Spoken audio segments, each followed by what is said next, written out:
এই কুকুরটার পা নাই, ভালো করে লক্ষ্য করো। ওই দেখো কুকুরটার পা নাই। জয়ন্তী মাসির সঙ্গেই থাকে। জয়ন্তী মাসি, জয়ন্তী মাসি, হ্যাঁ জয়ন্তী মাসি, আয় জয়ন্তী মাসি, বাইরে।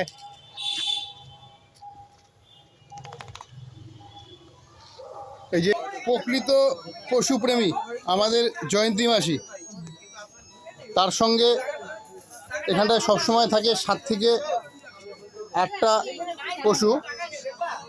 জয়ন্তী মাসি নিজে না খেয়ে এদের খাওয়ায়, আর থাকে একসাথেই।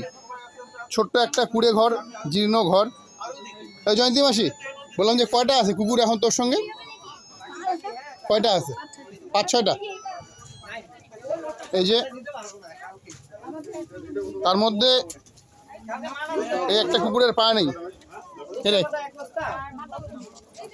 এই কুকুরের একটা পা নেই। আমাদের জয়ন্তী মাসি প্রকৃত পশুপ্রেমী। এই যে ওর সঙ্গে এই 5টা কুকুর সবসময় থাকে।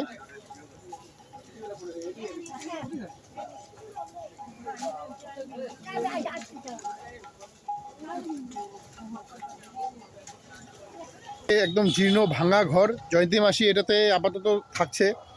আমরা যদি সবাই মিলে সাহায্যের হাত বাড়িয়ে দিই, তাহলে সামনে ঠান্ডার দিন আসতেছে, জয়ন্তী মাসি খুব কষ্ট হবে। নাহলে আমরা যে যা পারি যতটুকু সাধ্য মতন ওকে সাহায্য করলে খুব ভালো হয়। জয়ন্তী মাসি এখন ওই আগের যে পুরনো ইলেকট্রিক অফিস সেখানেই আছে, সেখানেই থাকে এখন। আপনারা কেউ যদি আসতে চান, আমি দেখিয়ে দিচ্ছি আপনারা কিভাবে আসবেন। ময়নাগুড়ি ফুটবল মাঠ, এটা হচ্ছে ময়নাগুড়ির ফুটবল মাঠ। ওই যে সোজা মেন রাস্তা, ওই যে সোজা মেন রাস্তা, মেন রাস্তা দিয়ে একটু নিচের দিকে নেমে প্রথম গেট, এই দ্বিতীয় গেট, এই দ্বিতীয় গেটের ঠিক উল্টা দিকেই, দ্বিতীয় গেটের ঠিক উল্টা দিকে এদিক দিয়ে ঢুকতে লাগবে। এদিক দিয়ে ঢুকেই জয়ন্তী মাসির ওখানেই থাকে।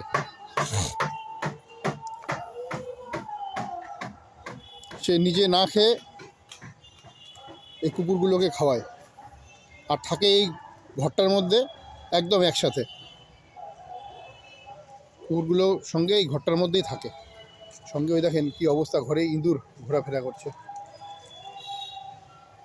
খুব কঠিন পরিস্থিতি।